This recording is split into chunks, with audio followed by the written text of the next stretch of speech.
And good afternoon. You're listening to Ken Hudnall. This is the Ken Hudnall Show. Coming to you from my studios right here in exciting El Paso, Texas. Gateway to the Old West and the most haunted city in the country. Well, today is March the 6th.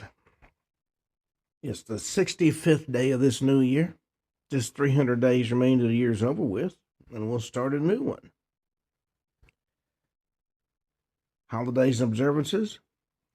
National Oreo Cookie Day, which of course is quite the exciting day to a lot of people.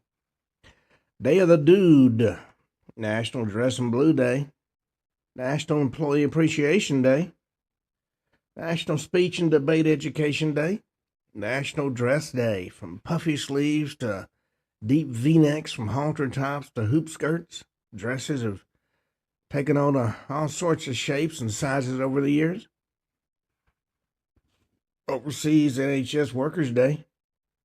NHS, of course, is a National Health Service. National White Chocolate Cheesecake Day. National Dentist Day. National Frozen Food Day. National Middle Name Pride Day. You know, your middle name could actually be your superpower. Unique identifier, or maybe a family tradition waiting to be celebrated. Denim Day for Dementia, World Day of Prayer, National Report General Services Administration Fraud Day, Hospitality Workers and Healthcare Day, Alamo Day, Adelaide Fringe, Teen Tech Week, Peace Corps Week, Festival of Owls Week, Self-Storage Week, Global Day of Unplugging. If you can do it, unplug from the electronic world. Experience nature and talk to people, and even if for a short while, live life without screens.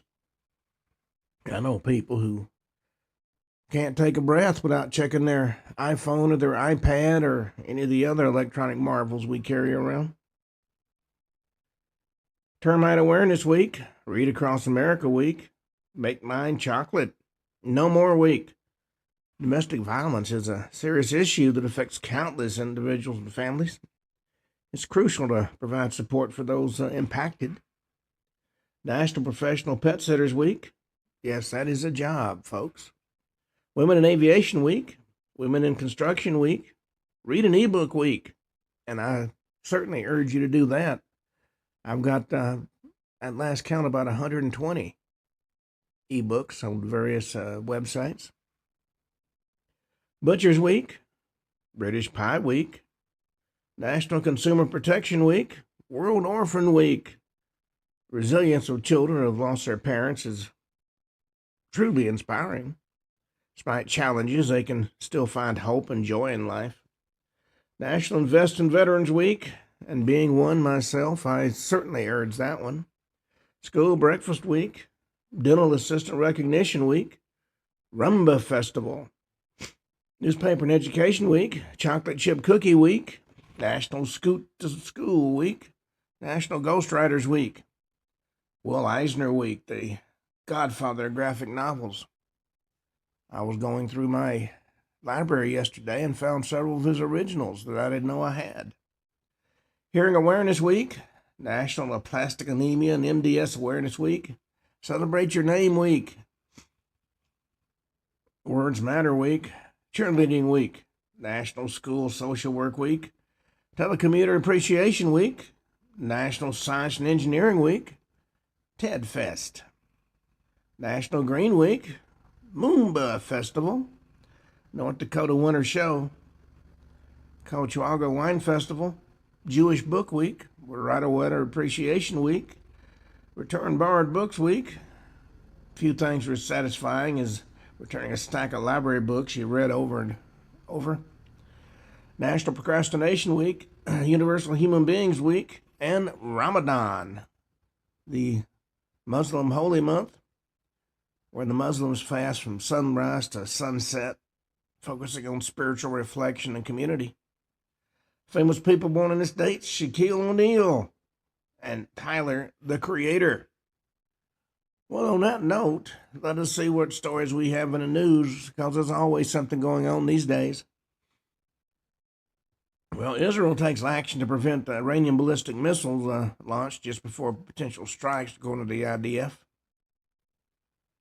CENTCOM, that's the Central Command, says U.S. forces control the skies, releases videos about fresh strikes on Iran.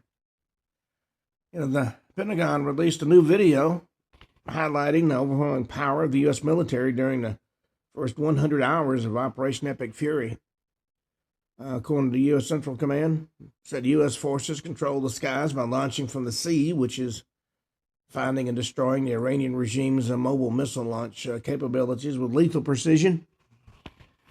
War Secretary Pete Hegseth headed to U.S. Central Command headquarters in Tampa, Florida on Thursday to meet with Commander Admiral Brad Cooper for updates on Operation Epic Fury. His visit comes as the Pentagon identified the suspected identities of the remaining 2 American soldiers killed in Kuwait. White House confirmed President Trump will attend the dignified transfer of the 6 fallen U.S. service members. President Trump scheduled to meet with defense contractors at the White House today.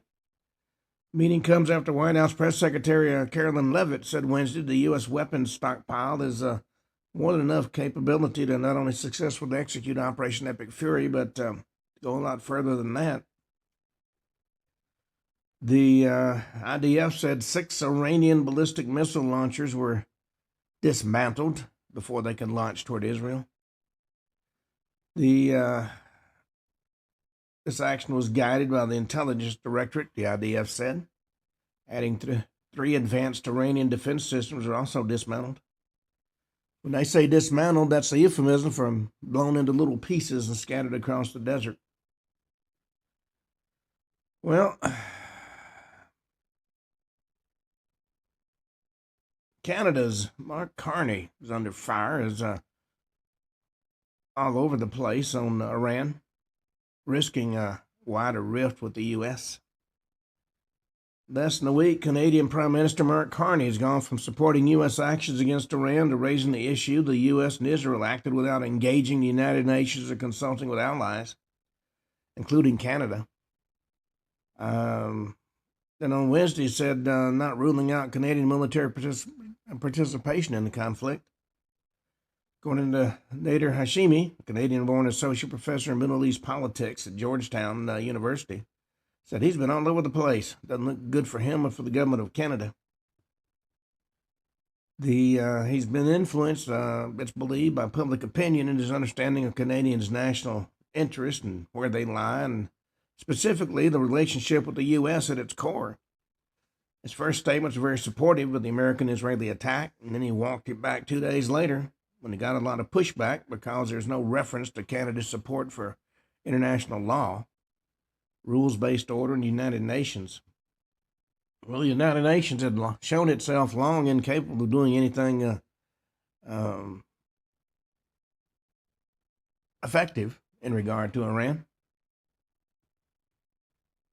Well, Kristi Noem has been ousted from her post as Homeland Security chief amid the recent turmoil. She's the former South Dakota congresswoman and governor who's led President Trump's Department of Homeland Security in his second term. Well, she was just ousted from her position Thursday. Trump announced on Truth Social he'll nominate Senator Mark Wayne Mullen, Republican in Oklahoma, to replace Noem, effective March 31st. He said the current secretary, Kristi Noem, has served us well and has had numerous and spectacular results, especially on the border. Be moving to the special envoy for the Shield of the Americas, our new security initiative in the Western Hemisphere we're announcing on Saturday in Doral, Florida. I thank her for her service at Homeland. In her first official statement on X after her departure, Noem thanked Trump for her upcoming appointment. And that's one of the things about being appointed at high levels. Public opinion can remove you from your position. Where Carville has doubled down on urging Ilhan Omar to leave the Democratic Party after she blasted white males. Veteran Democratic strategist James Carville condemned Representative Ilhan Omar, Democrat of Minnesota, for attacking white males during a Wednesday episode of SiriusXM's Straight Shooter with Stephen A.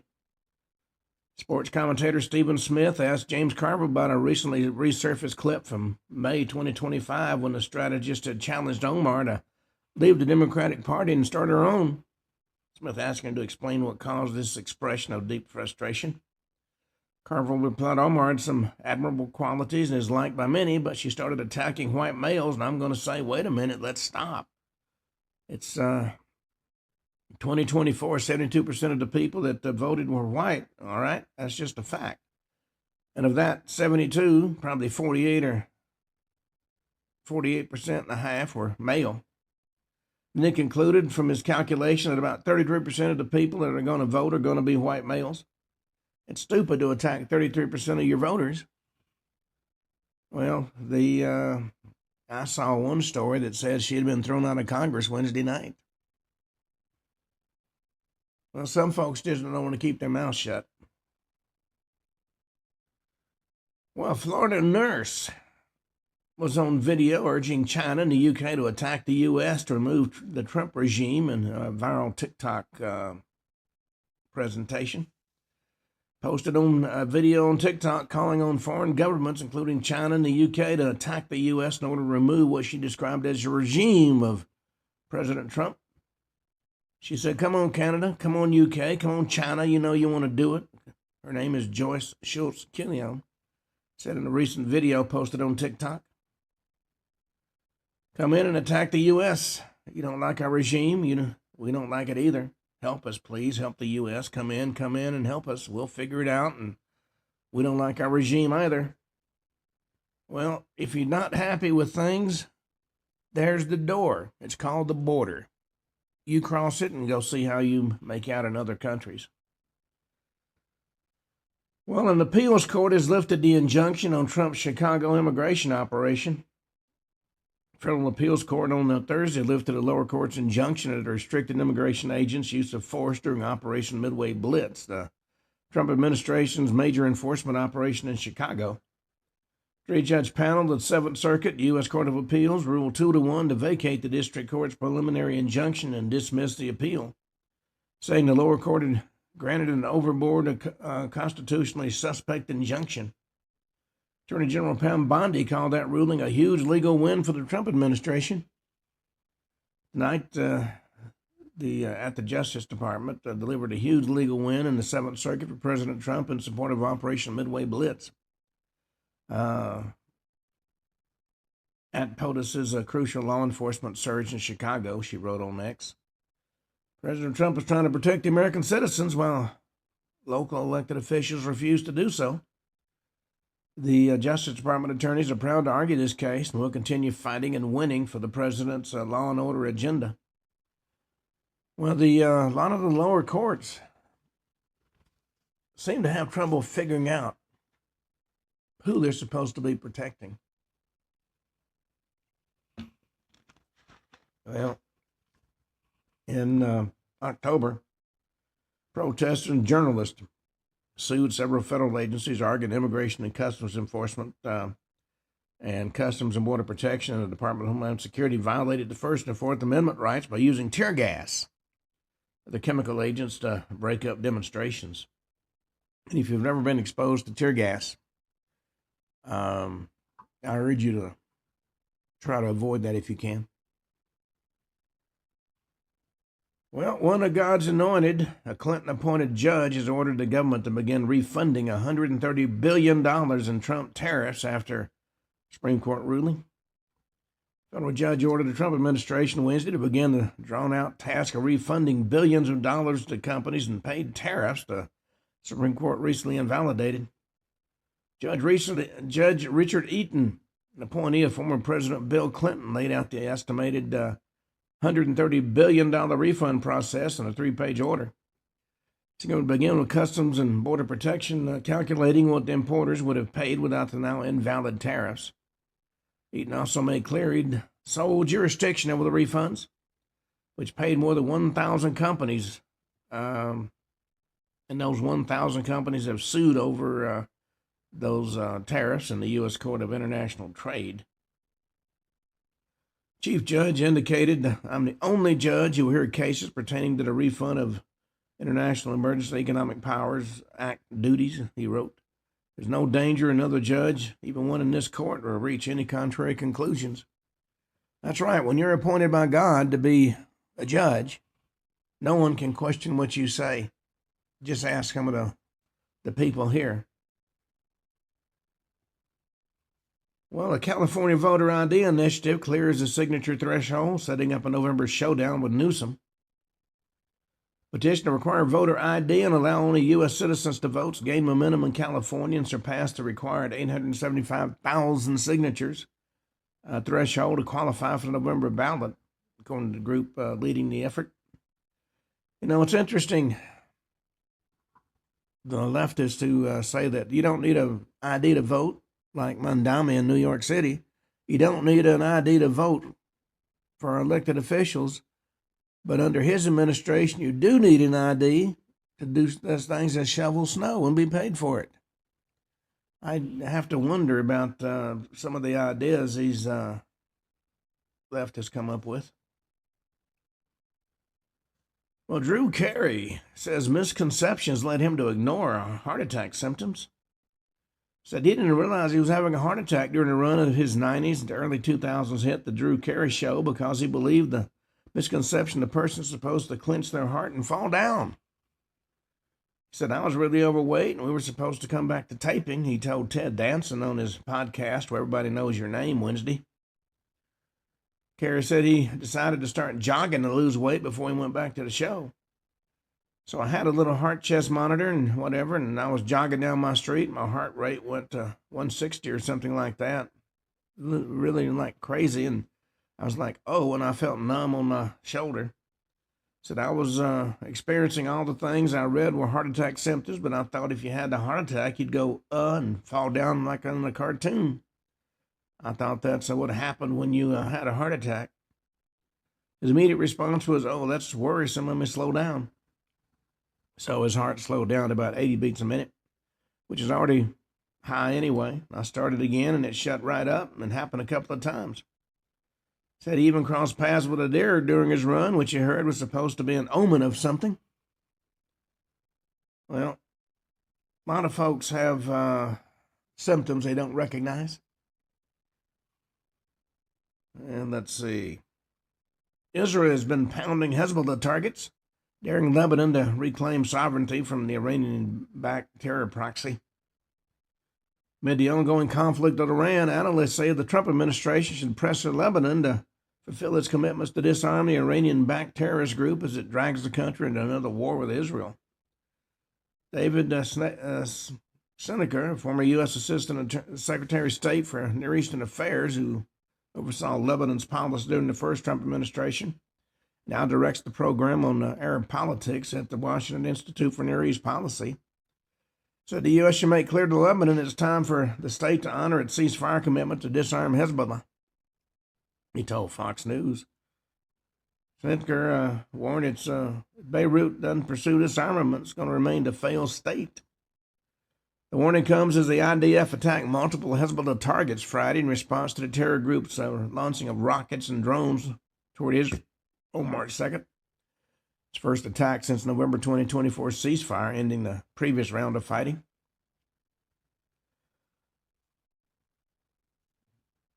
Democratic lawmakers' illegal alien State of the Union guest, part of the records dispute involving police reports. Representative Seth Moulton, Democrat of Massachusetts, invited an illegal immigrant guest to this year's State of the Union address who is referenced in two police reports that Massachusetts authorities have declined to release, citing exemptions involving sexual assault and juveniles, according to a report. The Boston Herald reported that the Milford Police Department denied a records request for two 2021 reports that allegedly referenced Marcelo Gomez de Silva, who Moulton invited to attend President Trump's speech on February 24th. According to the Herald, the newspaper sought reports dated June 30, 2021 and September 15, 2021. The deputy chief, John Sanchioni denied the request, saying the records you're requesting are not public records in accordance with MGL C4S7CL26A. He also wrote that one report involves a sexual assault in juveniles and the other involves juveniles, citing Massachusetts public records law. These elected officials think it's fun to thumb their nose at the president by bringing illegal aliens to something like the State of the Union address.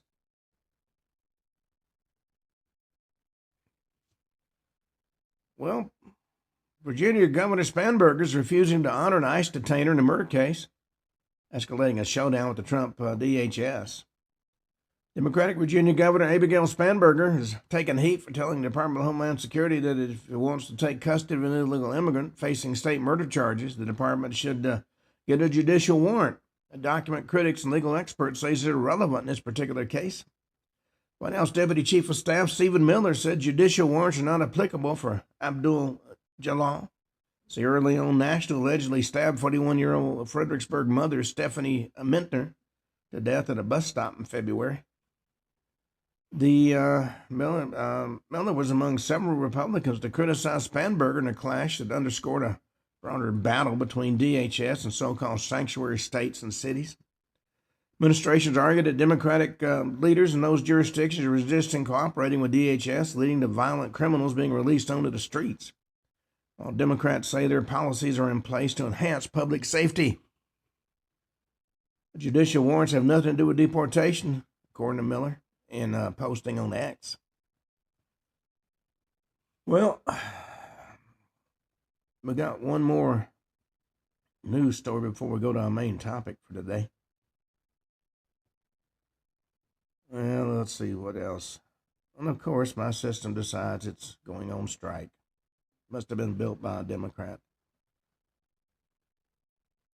According to Laura Ingraham, Democrats are trying to get us to just give up in the war against Iran.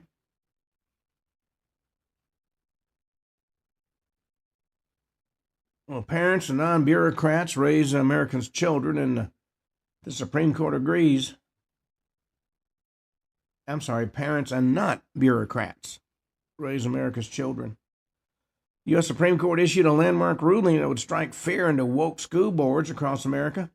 In Mirabelli versus Bonta, Supreme Court held that a California law preventing schools from disclosing to parents their child's claimed gender identity at school violated parents' free exercise rights under the Constitution's First Amendment and their substantive due process rights under the 14th Amendment. In other words, if your child goes to school and it's a young man who claims to be a female and the school hides that fact from the parents, they violated the parents' rights. About time we got some sense into all this. Well, final study says 729 Iranians released into the U.S. during the Biden's open border policy now is posing a danger to the country.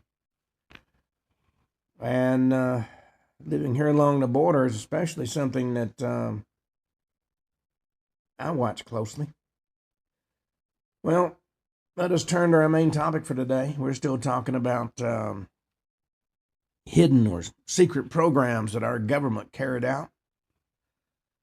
You know, when I was on active duty, one of the things we had drummed into us was the fact that at any point in time, the Russians could come storming across the plains of Germany. We had to be prepared at any point in time to defend the free world. Well, of course, we assumed this was philosophical. At the same time, we were training like hell to be able to do it. But then I discovered something called Operation Gladio. This was NATO's stay-behind armies. NATO was preparing for an invasion, and when that didn't come, they kept preparing.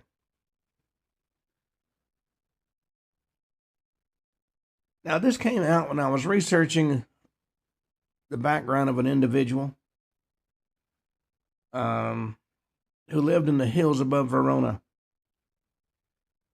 Now, he wasn't An individual left footprints. He didn't leave a large swath of activities behind him. But he, like a ghost, he used the trails above Verona. It came to find out he had buried weapons under a chapel floor in the spring of 1949, sealed in oil and wrapped in wax cloth, and every year he'd go check those weapons. And it turns out, when the truth came to light, he wasn't the only one, and they had buried weapon deposits all over the region. According to the documents that came to light about Project Gladio, he was actually in the military, so to speak, known as Asset V12. But as far as everybody else knew, he was a gardener. According to NATO, he was a part of a hidden but stay-behind army. Now, the war was over, World War II, but nobody trusted the peace. The word had been split like a cracked egg, east and west, red and blue, freedom and fear, and the yolk still shimmered with uncertainty. Stalin's grip was tightening across Eastern Europe. Soviet tanks rolled through Prague like iron beetles. In Washington and London and Paris, men gathered behind closed doors and asked the question that haunted every briefing. What if the Russians come for us next? And so the idea of Operation Gladio was formed. Not as a name per se, but as more an instinct. They created a stay-behind army that blended in. If the official government had to run for cover, well, they would be what the Soviets would chase. But this stay-behind army, Gladio, would operate in the shadows. It all started in Belgium, whispered through the quarters of NATO Supreme Headquarters, Allied Powers Europe. There was a directive: build resistance cells in every Western nation. Underground armies that could outlive an occupation. They wouldn't wear uniforms. They wouldn't have bases, just men trained in sabotage, guerrilla tactics, and quiet loyalty. They'd hide radios in barns and dynamite in school basements and put maps inside of hymnals. So when the Soviets invaded, they'd be ready. Well, the plan, of course, required deniability. Everything was done off the books. CIA and MI6 operatives handled logistics. Local military intelligence picked the soldiers. Italy went deeper. Office of Strategic Services, OSS, had left behind a blueprint. One of the new agencies eagerly used. Generals with fascist sympathies were quietly brought back into the fold, rebranded as anti-communist crusaders. And old wounds were dressed up in fresh doctrine. Well, the gardener, his name was Matteo, had been a partisan during World War II. He'd fought the Nazis in the forest with a pistol he had stolen from a dead officer. After the war, he buried his rage in the vineyards. Till a man in a gray coat came to see him one day with a question. He said, "Would you fight again if you had to?" Well, Matteo, of course, said yes. Well, the first training camps were tucked into forgotten corners of the landscape. Abandoned monasteries, mountain lodges. There was one in Sardinia, another in Friuli. Recruits came at night, signed no papers, used false names, practiced explosives and shortwave radios and silent movement.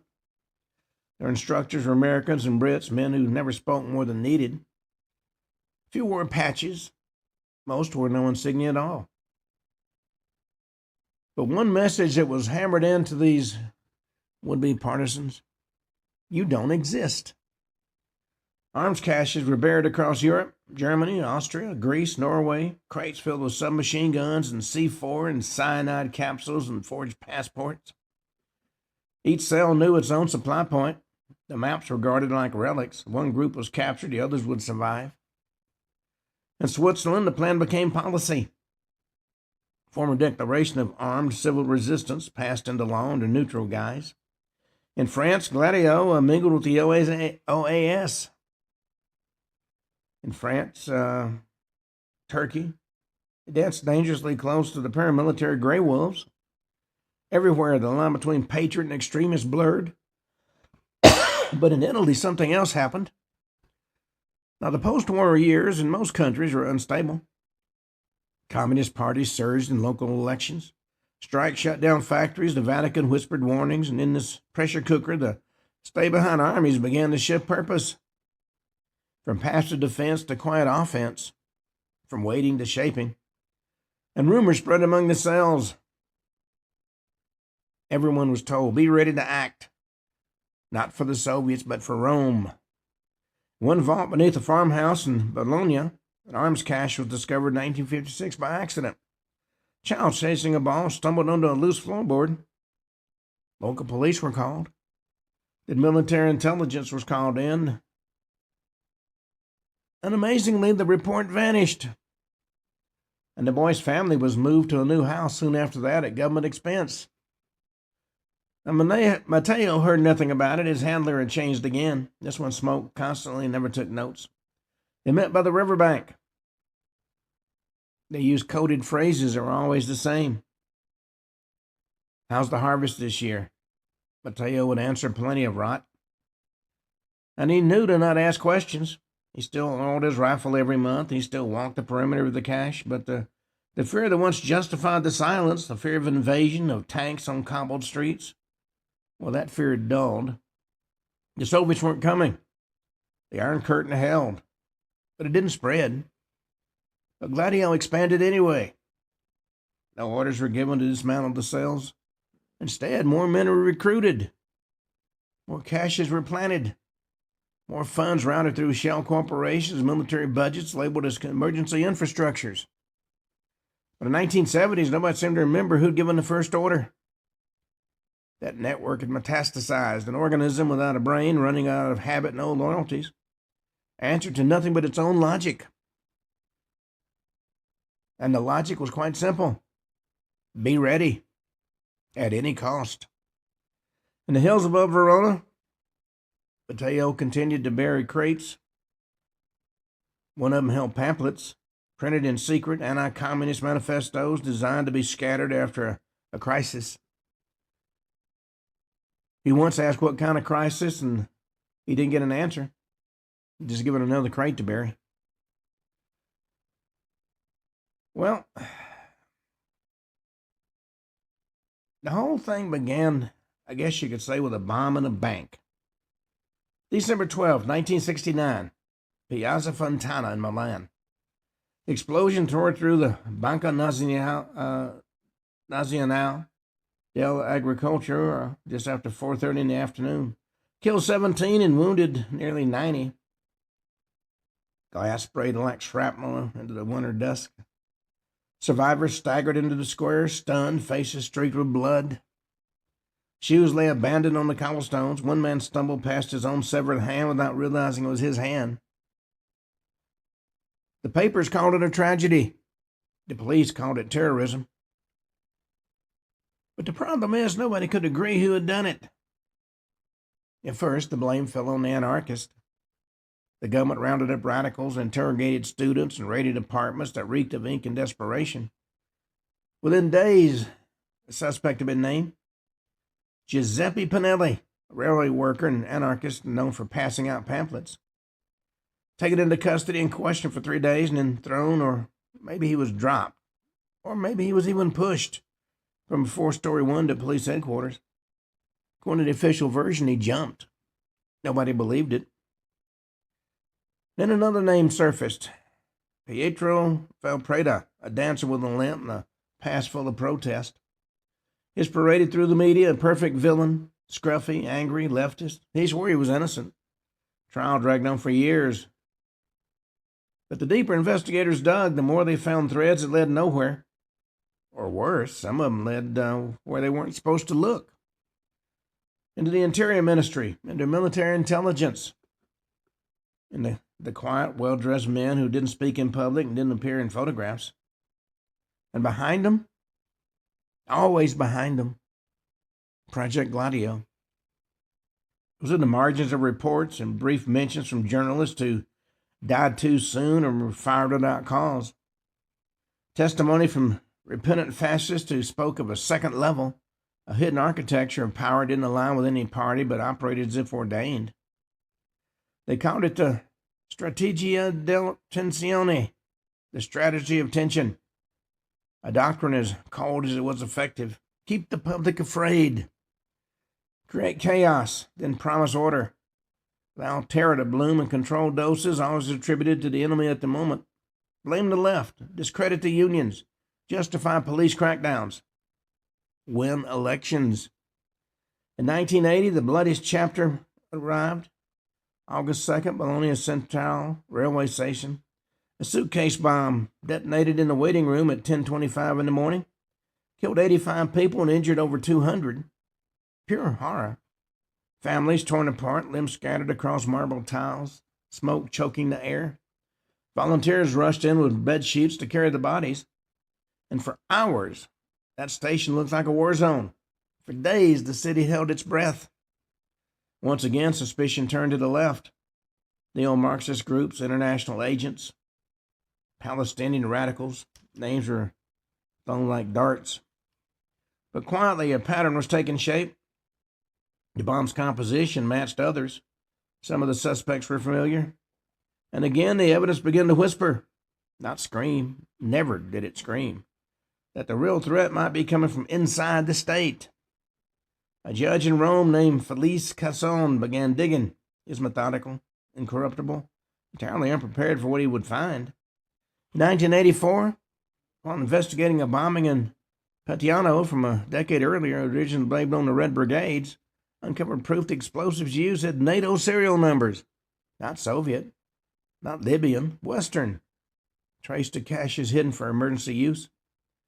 So he began to follow the trail. And it led to a man named Vincenzo Vinciguerra, former neo-fascist turned informant. In court, he didn't deny the Petano bombing. In fact, he admitted it and said it had been allowed to happen, that parts of the state had known. The real purpose was to create fear, to justify repression, to direct the future. And he used a word most Italians never heard up to that point, Gladio. And at that point, the room went still. Nobody at the time outside intelligence circles knew that name. And of course, the entire concept sounded like fiction. Cold War ghost story, but Casson kept pulling that thread. And to his surprise, he uncovered a network, not of terrorists, but of soldiers, trained and funded and armed by NATO, operating in secrecy across Italy and beyond. So-called stay-behind units, designed to fight Soviet invaders, now twisted into something unrecognizable, or simply, maybe unleashed would be a better word. Some of them had drifted to far-right paramilitary groups. Some had been co-opted by political actors. Some claimed to still be on a mission, even after decades without orders. There were caches of weapons nobody had inventory, radios turned to frequencies no longer in use, documents marked eyes only buried in file cabinets behind walls of red tape. And the deeper Casson went, the more he felt the walls closing in. And he was warned, subtly, numerous times, and then less subtly. And the press had caught wind of the story. 1990, then Prime Minister Giulio Andreotti stood before the Italian parliament and confirmed in vague and lawyerly language that yes, Gladio had existed, been backed by NATO. It had been operated inside Italy for decades without civilian oversight. He claimed it had never actually been activated. It never crossed the line. But by that point in time, nobody believed that, especially not in Bologna. Especially not the families still waiting for justice. And all across Europe, similar whispers rose. In France, in Germany, in Belgium, stay-behind armies, caches, Cold War fossils. In some cases, the programs were acknowledged, and others denied completely. But the common thread was always silence, until that silence cracked. And the crack was growing, and something buried was beginning to surface. Well, the first admission was actually just a whisper. Then came the press conferences, and then the hearings. In the fall of 1990, Operation Gladio became more than a rumor.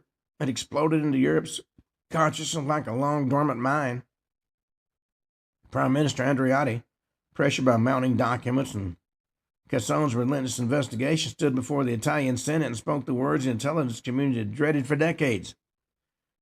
He said that yes, there was a structure, a secret military network coordinated with NATO, created to organize resistance in case of Soviet occupation.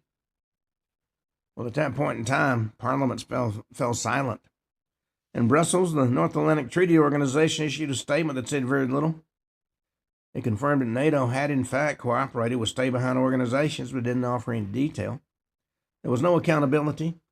The phrase defensive preparedness was repeated like a prayer. But across Italy, that explanation landed with the weight of a corpse. Because by that point in time, people had begun connecting the dots. The Piazza Fontana bombing, the Pitiano ambush, the Bologna massacre, all the false leads, all the vanished suspects, all the investigations that ended in shadows. Strategy of tension wasn't a theory anymore. It was a structure. It had names. It had a paper trail. A web. Paramilitary commissions were formed. Politicians sparred in front of cameras. Retired generals refused to testify. Some claimed ignorance. Others blamed NATO. A few, older, trembling, spoke the truth or their version of it. One of them said it was necessary. The communists were everywhere. The unions, the schools. We had to maintain order. But the men in the piazzas had died all the same. 1995, a comprehensive report was from the Italian Senate concluded that elements within Gladio had gone beyond their mandate and interfered in the democratic process. It was the closest thing to a confession ever produced. But of course, no trials followed. There was no jail time, no real reckoning. Instead, the truth dissolved into history's gray fog. In Belgium and France, the inquiry started and stopped. In Greece, a brief scandal flickered and vanished. In Germany, the government admitted the existence of secret caches and insisted they were for civilian defense. In Switzerland, maps were uncovered showing locations of dozens of concealed bunkers. Some had food and weapons, others had typewriters and forged passports. And of course, each discovery brought more questions. How many people were involved? Who authorized the shift from defense to manipulation? How far had the rot spread? Some suspected the parts of Gladio had splintered into what intelligence insiders now refer to as a network of convenience. Cells that once entered to NATO now answer to nobody, drifting into private security, arms trafficking, political intimidation.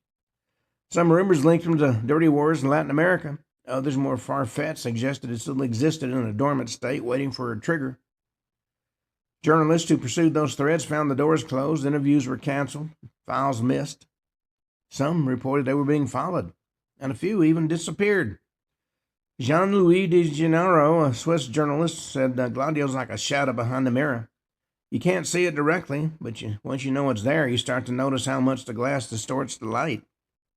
In 2000, new documents surfaced suggesting the CIA had funded the Italian branch of Gladio through black budgets, funneled through embassies and front companies. Still, no U.S. official ever publicly acknowledged complicity.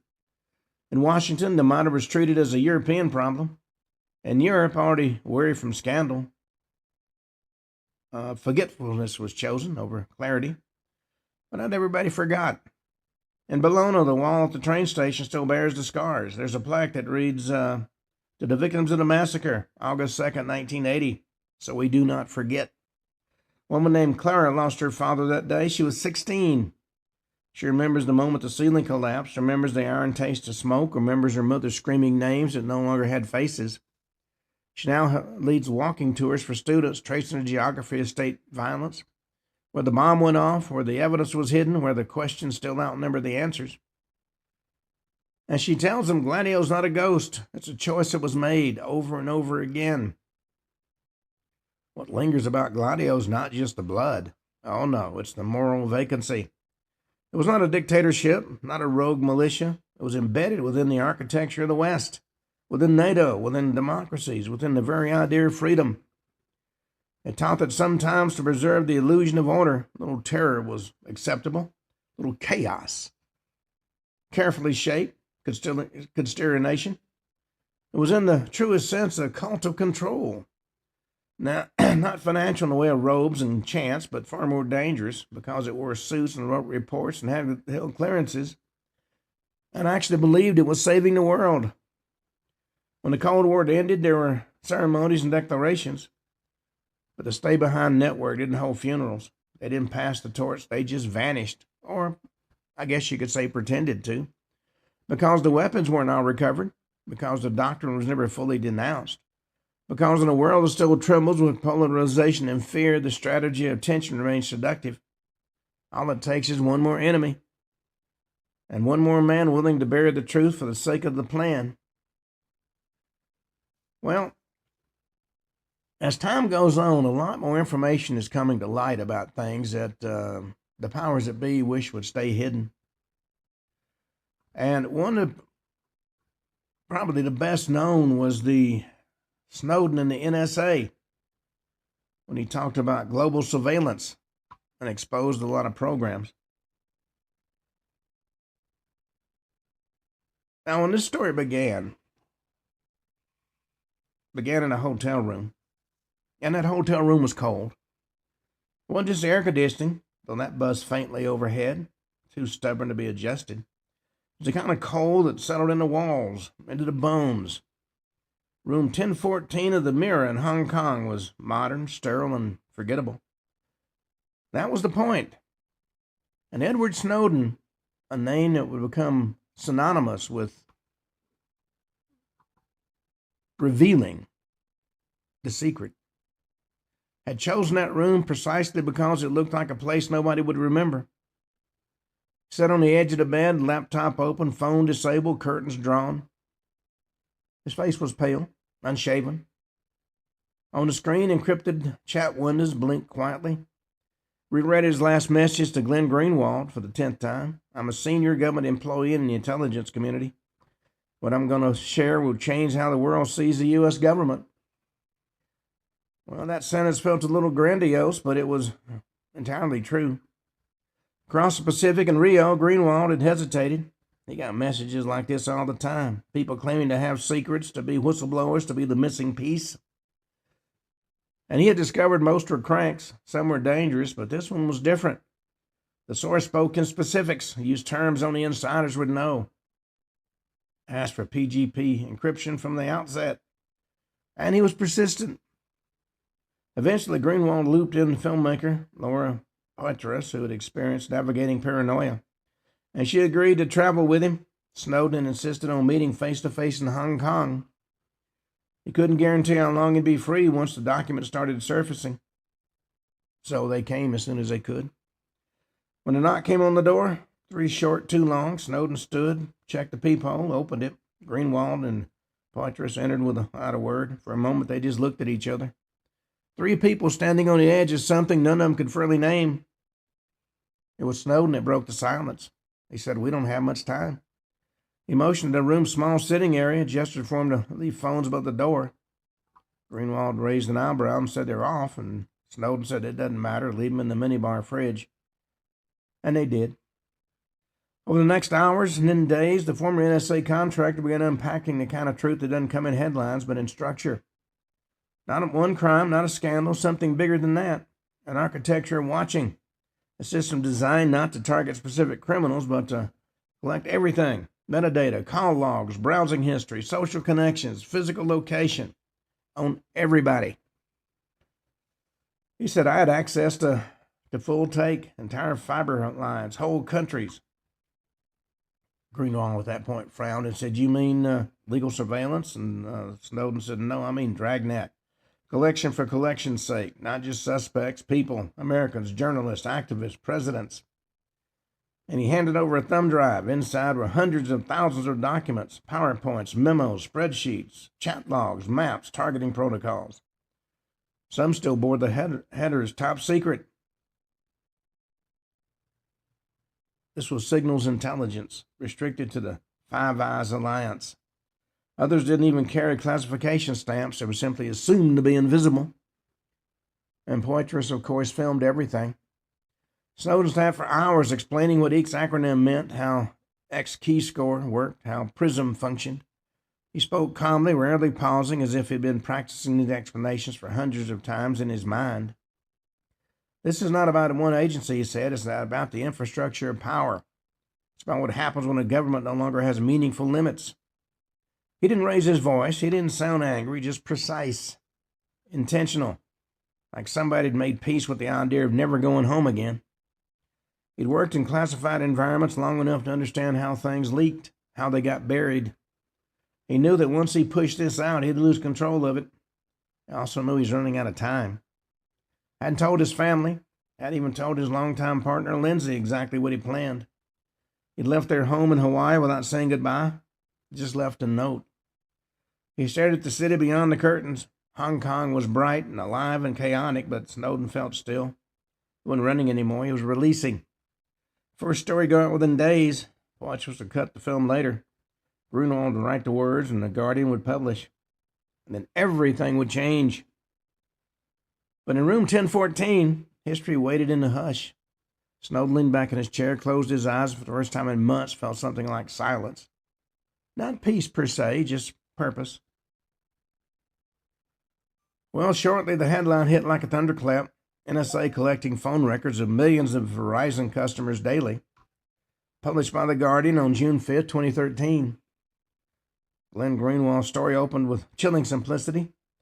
The U.S. government was collecting the telephone records of millions of Americans indiscriminately and without individual suspicion under a secret court order. The source remained unnamed. The implications didn't. The next morning, denials are being drafted in glass towers. The Office of Director of National Intelligence released a carefully worded statement calling the report misleading, its interpretations incomplete. But nobody inside Langley or Fort Meade believed the outrage would fade quickly, because more was coming. 2 days later, another blow landed. This headline said NSA taps into Google, Apple, Facebook, and Microsoft. The PRISM program was revealed. This time there was a diagram, a PowerPoint slide, sloppy design, a list of tech companies next to a vertical timeline. An arrows pointed into an NSA cloud. Looked like a college students group project, but it confirmed what many had feared. The government had backdoor access to some of the largest internet platforms on the planet. Total information awareness, somebody muttered on CNN that night. The phrase wasn't new, but it had become real. In Washington, intelligence officials scrambled for footing. James Clapper, Director of National Intelligence, went on record denying that the NSA wittingly collected data on millions of Americans. Days earlier, he told Congress exactly that. He said, "No, sir," in answer to the question. Not wittingly did we collect information. Now that lie sat like a dead bird on the marble floor of the Capitol. Across oceans, foreign governments demanded answers. Germany wanted to know if Chancellor Merkel's phone had been tapped. Brazil accused the NSA of industrial espionage.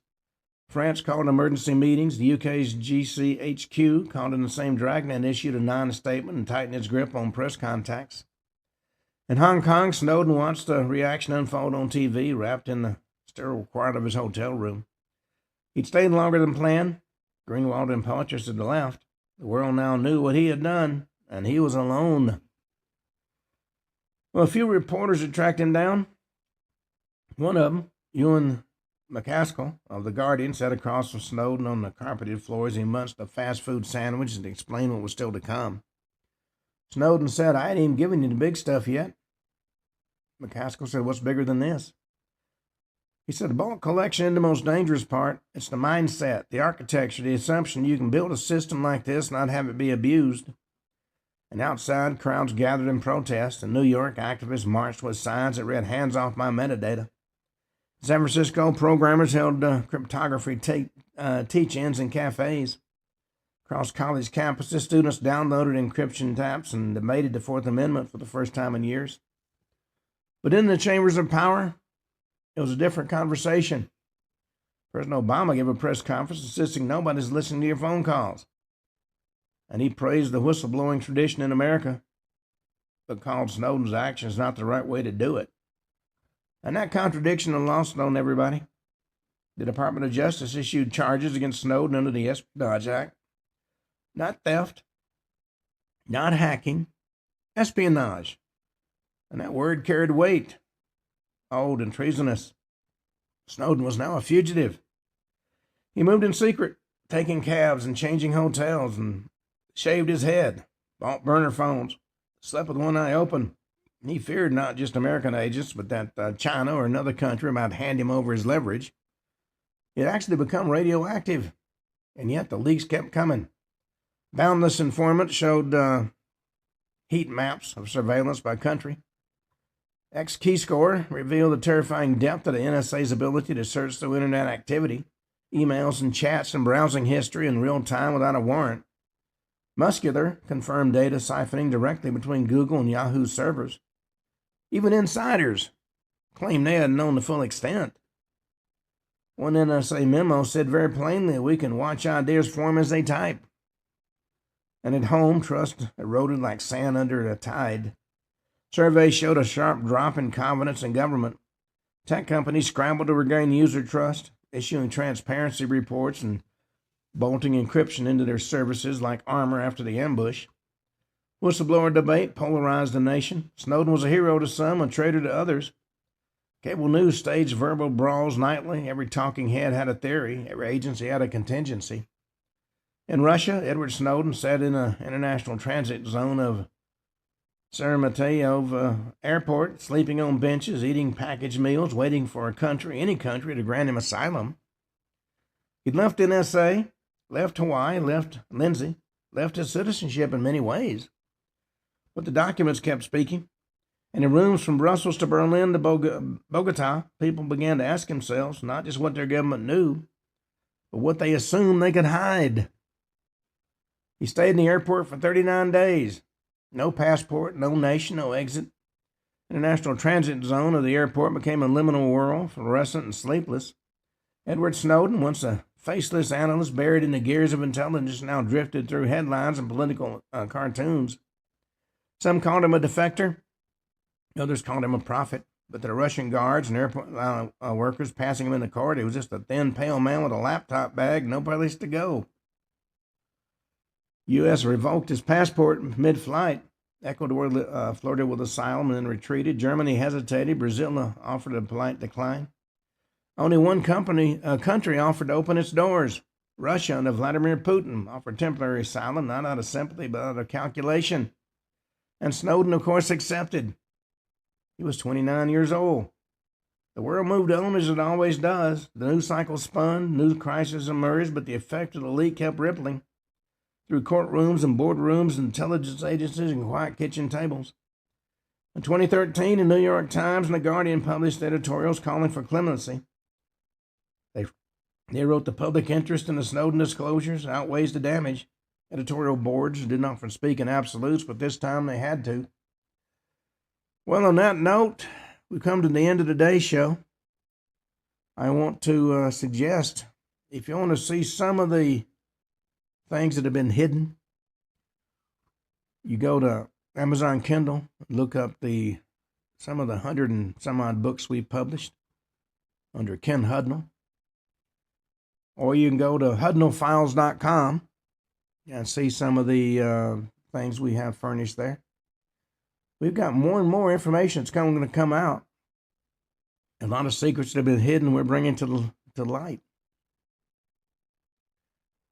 And in hudnallfiles.com, there's actually a link directly to this show.